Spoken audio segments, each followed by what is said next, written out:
Are you turning more positive, constructive on these markets? Well, on March 19th, we wrote a note called "We See an S&P 500 Relief Rally to 2750, up 15% by April 30th."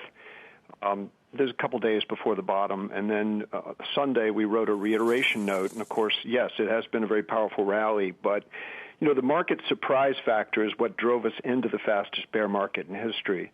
And an enormous fiscal $2 trillion plus monetary policy $1.8 trillion response is driving a almost record rebound as well. Right. We now have reports that the $350 billion small business lending program could get, if Marco Rubio's suggestion is adopted, $250 billion more oomph behind it. So $500 billion we're talking about.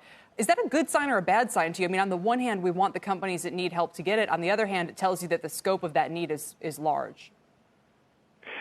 Certainly there is a scope of the need, and a lot of this was self-inflicted, comparing this pandemic to, for example, the 1957-58 or 1968 pandemics of influenza. This is a coronavirus, however.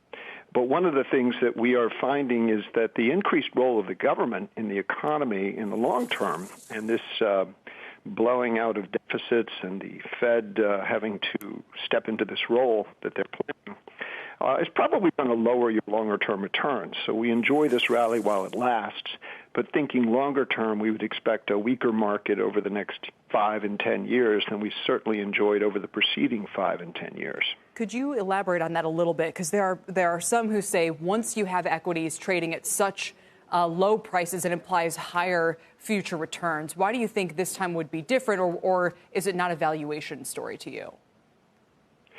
Oh, it very much is, but valuation is not that low. The penetration of equities within household portfolios is still fairly high. We look at CAPE ratios and Tobin's Q and other specialty valuation methods. One of the things that we had was a 17% compound 10-year decade in the 10 years after the financial crisis in February of 2009 to 2019. That return simply can't be repeated based on all the work that we have going back 70 or 80 years. So what we're doing right now is just enjoying the rebound to perhaps 2,800 or so, which was just under that, which is a Fibonacci one-half retrace. But that might get digested. We shall see.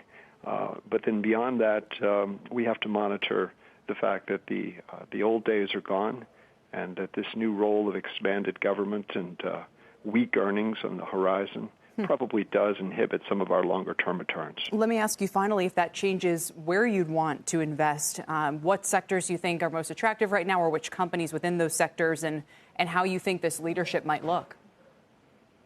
Well, very much so. In the last 25 years, when your defensive sectors have led to a huge spike vis-a-vis your cyclical sectors, so I'm talking staples and utilities and healthcare vastly outperform industrials, materials, financials, energy, technology, and consumer discretionary. So when your defensives outperform your cyclicals and peak, when that peak occurs, a huge rally has always ensued. And that looks like it's occurring now. So we've been emphasizing the cyclical side. Obviously, the old tech winners, the software, semis, and hardware should do well. That's going to be a reflexive movement. But we're also going to see, we believe, a weaker dollar as we look into 2021. Energy stocks should bounce back nicely. Materials benefit as well. And I even think there'll be a highway bill next year, and we'll probably have the industrial stocks doing quite well. Yeah. No, I was driving in this morning and thinking, there's a lot of empty lanes that could be doing a lot of long-term construction projects right now with little disruption. Anyway, Barry, a lot of great thoughts in there. Really appreciate it. Thank you.